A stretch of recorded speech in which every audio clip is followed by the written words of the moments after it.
happy Sukkot.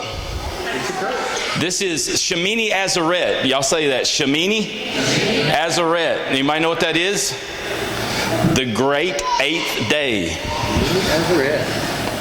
Shemini means 8th, and Azeret, Shemini Azeret is actually tied to Sukkot as the 8th day or the great day of the feast.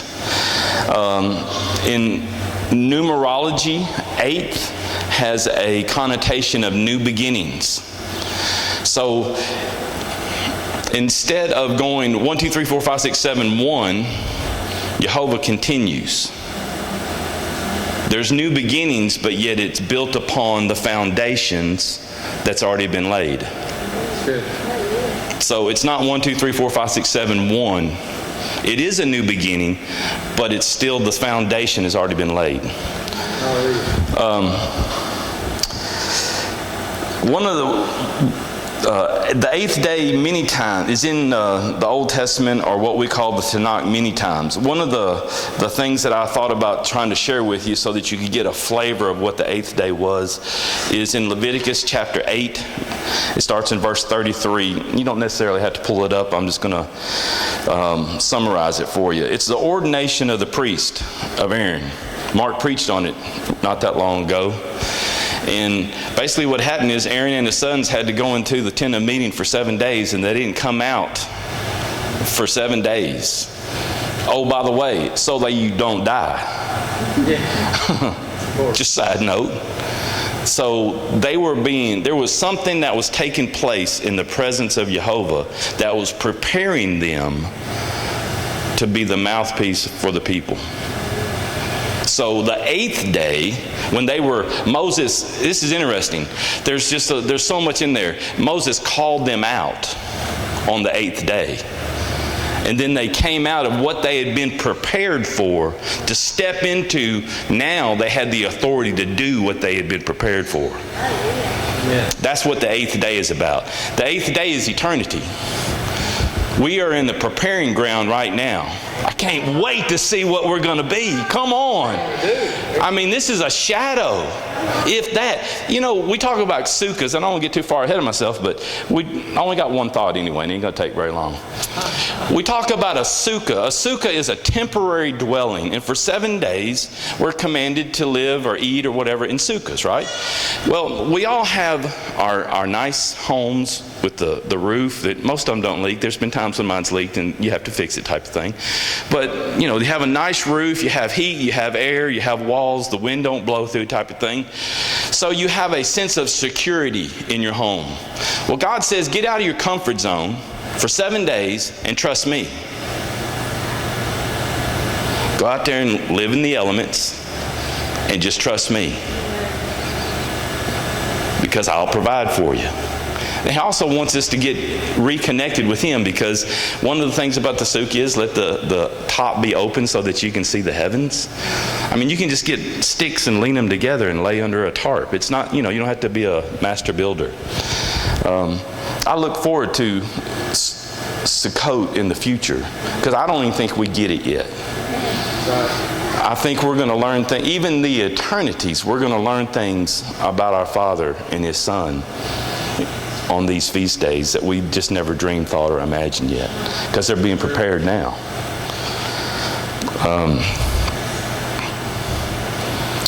Jehovah has been preparing for us since the beginning and beyond. On the great 8th day, we're going to step into eternity and the fullness of what the Father has prepared for us. I believe we are already in things that He has prepared for us, the Holy Spirit being one of them. But I believe there are things that we only have a portion of the Spirit now. And that portion is enough to sanctify us. But I believe when we get the fullness, it's going to glorify us. And there's going to be things about yourself that you don't know yet. It's going to be a lot of fun. My one thought, and I was sitting praying and saying, God, what would you like me to say? I read a lot. I study a lot. And I put all my books away and my phone away. And what's that? Thank you. I put everything down and I just sat there in the quietness of my office and said, Father, what would you have me to say? And I got Revelations chapter 22, verse 13. And I thought, what does that have to do with Sukkot? But as I'm learning, if I just keep my mouth shut and keep watching the videotape, you'll figure it out in a minute. Chapter 22, verse 13 says, I am the Alpha and the Omega, the first and the last, the beginning and the end. Now, that is a Greek translation of what someone that was probably speaking to a Hebrew group of people. He'd have more likely said it's the A and the Z than he would have said the Alpha and the Omega, because he was not a Greek God, right? We don't serve a Greek God. We serve the Creator God. And I believe when he spoke in Hebrew. So he would have said, I am the Aleph and the Tav. Y'all familiar with that terminology, the Aleph and the Tav? It's the first letter of the alphabet, the Hebrew alphabet, and the last letter of the Hebrew alphabet, the Aleph and the Tav. Everybody say that, Aleph and the Tav. He's the beginning and the end. He's the author and the finisher. Hebrews chapter 12, verse 2 says, keep your eyes fixed on Yeshua, the author and the finisher of our... I wonder if Paul was thinking, or if it was Paul that wrote it, who knows, if he was thinking the Aleph and the Tav. It'd be interesting to know, wouldn't it? So let's talk about a sukkah for a little bit. Have y'all been rejoicing this week? Had the opportunity to just take time and just lift your hands and say, Father, I just thank you for everything you do for me every day. Yeah. It's a good thing. Leviticus chapter 23, verse 39.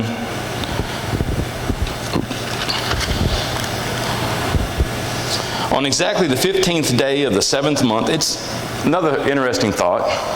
This is the 7th month, the 7th feast, the 7th moon.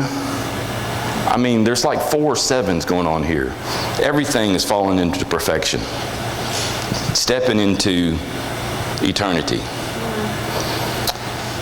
Verse 39, on exactly the 15th day of the 7th month, when you have gathered in the crops of the land, you shall celebrate the feast of Jehovah for 7 days, with a rest on the first day and a rest on the 8th day. Now, it's interesting. A lot of people get confused there because it says for 7 days, and he says the first and the 8th. But don't just hang on. Now, on the first day, you shall take for yourselves foliage of beautiful trees and palm branches and boughs of leafy trees and the willows of the brook, and you shall rejoice before Jehovah your Elohim for 7 days. And I know that Susan and Mark have said this multiple times, but we need to practice at the rejoicing part. We're pretty good at the mumbling, grumbling, and complaining. It's just the truth.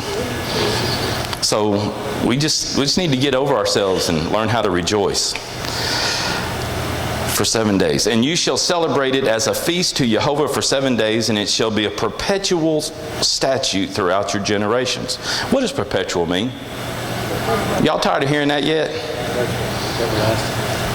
Perpetual. It doesn't need anything else to motivate it. It's going to be there perpetually by itself. You can show up or you can not show up. I have an anniversary in a couple days. What's today's date? 20th. In 4 more days, I have an anniversary. If I don't show up on that anniversary, just because I show up on the 29th instead of the 24th, am I going to have the same response of showing up on the right day at the right time? I don't think so. I think the term would be there would be tribulation coming. My point is, don't miss God's appointed feast. There may be tribulation in your future. Oh, that's good. Perpetual statute throughout your generations, and you shall celebrate in the 7th month. You shall live in booths for 7 days. All the native born in Israel shall live in booths. So that this is the key, so that your generations may know that I had the sons of Israel live in booths when I brought them out of the land of Egypt. I am Jehovah your Elohim. So Moses declared this. to the children of Israel. So what is the point of building a sukkah today? It's found here in 43. So that the generations will know. Come on. There's a remembrance that happens annually so that we don't forget what happened. If you don't remember, just like the anniversary thing, we do it every year. It's repetitious. It never gets old. Come on, guys, that would have been a good time for a hallelujah.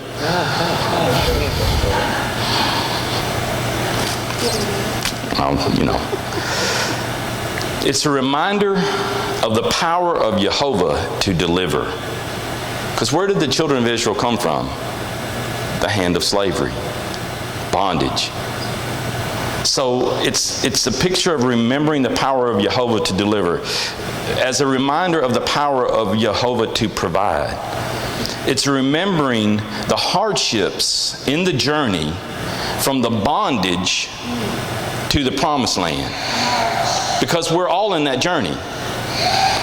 It's the faithfulness of the Father when we totally trust Him and keep our eyes on Him. Now, if we don't trust and we waver and we don't keep our eyes, there is grace, but many times we find ourselves in a ditch and need some help getting pulled out. So let's talk about the children for a little bit. Exodus chapter 12. And I could read all of it, but we don't have a few minutes here. There was one more thing in Exodus chapter 12, verse 37. Now the sons of Israel journeyed from Ramses to Succoth, and about 600,000 men on foot aside from the children. And this is the point that I want you to get here. And a mixed multitude. For whatever reason, that jumped out at me.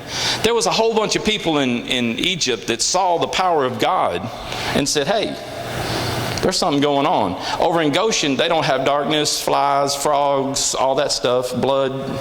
And over here, all this stuff is going on. Over there, their firstborn are living. Over here, there's a lot of death going on. Maybe I can sneak into the congregation and get out of town. There was a mixed multitude of people that went out. In my picture of watching, Exodus on television, that's where I got most of my understanding about that. It was all the Israelites, There was no Egyptians that went with them, or other people that were slaves in Egypt. Who knew? So Exodus 13, verse 20.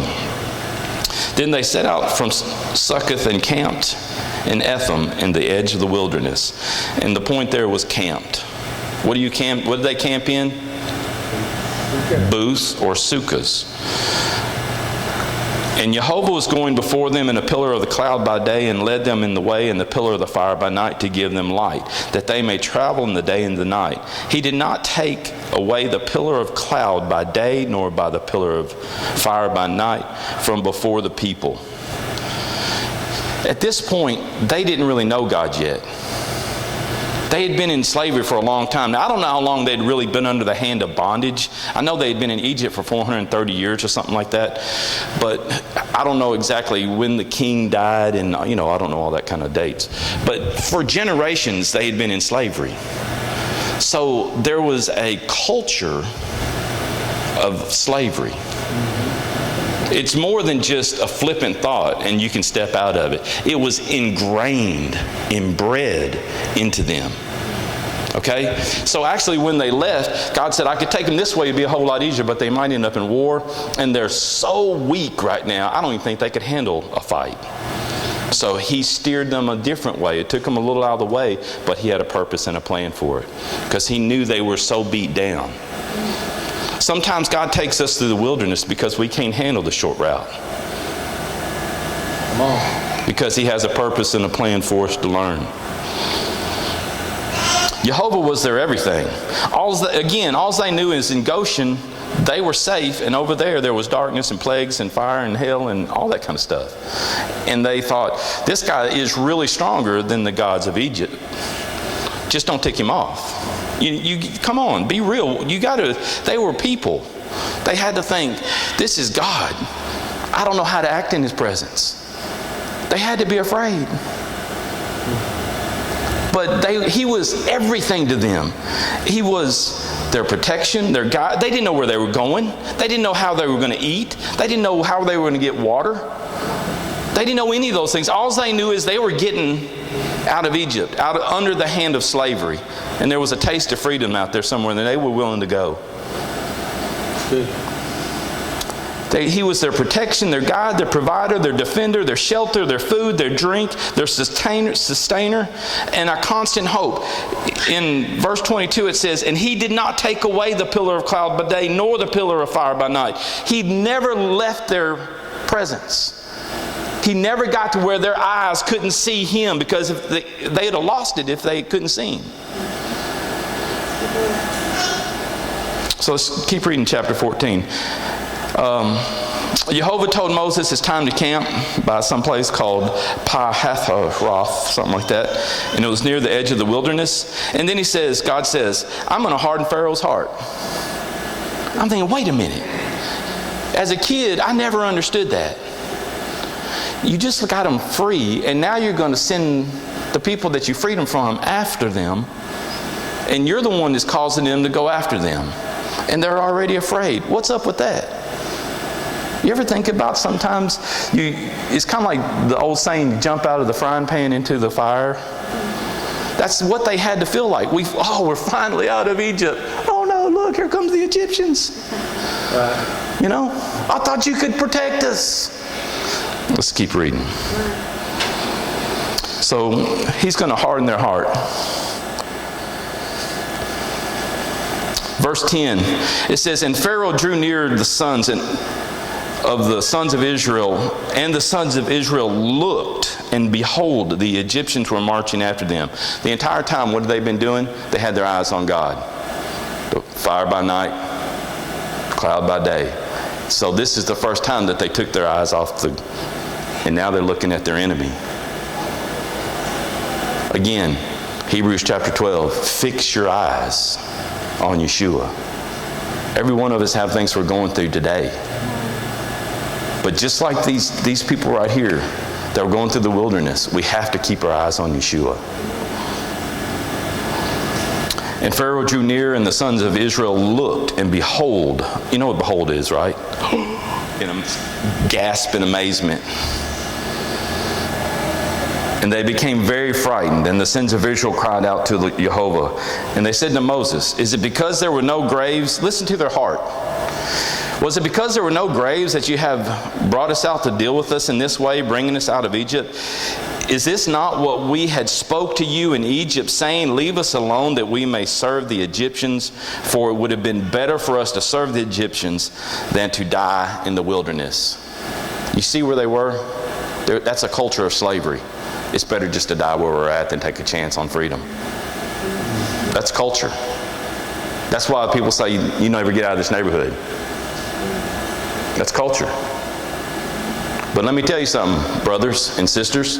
It's better to die fighting for freedom than it is to stay where you're at.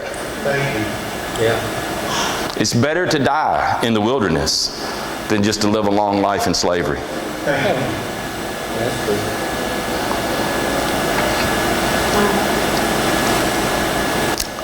So God is changing the culture, how they think.